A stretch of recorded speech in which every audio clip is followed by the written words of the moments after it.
నమస్తే welcome to our channel. ఏపీలో జగన్ హయాంలో జరిగిన ప్రధానమైన అవకతవకలు అక్రమాల్లో ఇసుక గనుల కుంభకోణం కూడా ఉన్న సంగతి తెలిసిందే.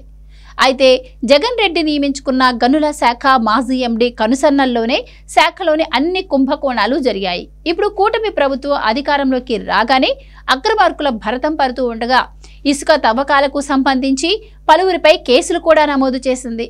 అయితే ఏపీ గనుల శాఖ మాజీ ఎండీ వెంకటరెడ్డి మాత్రం దొరకకుండా పారిపోయారు. ఇందుకోసం ఏసీబీ అధికారులు వెతుకుతున్నారు.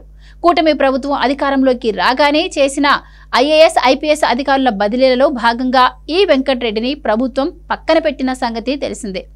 ఆ తర్వాత అక్రమాలు జరిగాయని ప్రాథమికంగా తేలడంతో గత 2 నెలల క్రితమే వెంకటరెడ్డిని ప్రభుత్వం సస్పెండ్ చేసింది. అప్పటి నుంచి వెంకటరెడ్డి పరారీలో ఉన్నారు. అయితే ఒక ప్రభుత్వ ఉద్యోగి ప్రభుత్వానికి కనీసం పై అధికారులకు సమాచారం ఇవ్వకుండా ఇలా ఇన్ని రోజులు కనిపించకుండా పోవడం అనేది నేరమని ప్రభుత్వం చెబుతోంది. గత వైసీపీ ప్రభుత్వ పెద్దలు చెప్పినట్లు తల ఊపుతూ ప్రభుత్వ ఖజానాకు వేల కోట్ల నష్టం కలిగించిన వెంకటరెడ్డి అరెస్టు భయంతో ఎవ్వరికీ కనిపించకుండా తప్పించుకొని తిరుగుతున్నారని ఏసీబీ అధికారులు చెబుతున్నారు. ఇప్పటికే ఏసీబీ ఏపీ సీఎస్ అనుమతి తీసుకొని వెంకటరెడ్డి దంతాలపై విచారణ చేస్తోంది. గత వైసీపీ హయాంలో గనులు, ఖనిజం, ఇసుక దోపిడీ వైసీపీ పెద్దలకు వెంకటరెడ్డి పూర్తిగా సహకరించారని ఏసీబీ అధికారులు ప్రాథమిక విచారణలో గుర్తించారు. ఇక అందులో భాగంగానే హైదరాబాద్లోని వెంకటరెడ్డి ఇంటికి ఏసీబీ అధికారులు నోటీసులు కూడా అంటించారు. అయినా వెంకటరెడ్డి ఏపీ ప్రభుత్వానికి గాని ఏసీబీకి గాని ఎలాంటి వివరణ ఇవ్వడానికి ప్రయత్నించలేదు. కనీసం ప్రెస్ మీట్ పెట్టి లేదా వీడియో రిలీజ్ చేసి తనపై ఆరోపణలను ఖండించనూ లేదు. తిరుపతి, హైదరాబాద్, చెన్నైలోని వెంకటరెడ్డికి ఉన్న ఇళ్లలో ఎక్కడ గాలించినా ఆయన ఆచూకీ చిక్కటం లేదని ఏసీబీ అధికారులు చెబుతున్నారు.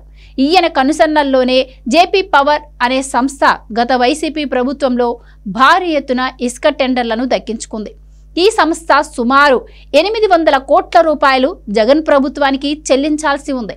అయినా జేపీ సంస్థ గత వైసీపీ ప్రభుత్వానికి ఎలాంటి బాకీ లేదు అంటూ ఆ సంస్థకు వెంకటరెడ్డి ఎన్ఓసీ ఇచ్చేశారు. ఇలా ఆ సంస్థకు 800 కోట్లకు పైగా లబ్ధి చేకూరడానికి గత వైసీపీ ప్రభుత్వంలోని పెద్దలు వెంకటరెడ్డి పూర్తిగా సహకరించారని ఏసీబీ అధికారుల విచారణలో వెలుగు చూసింది.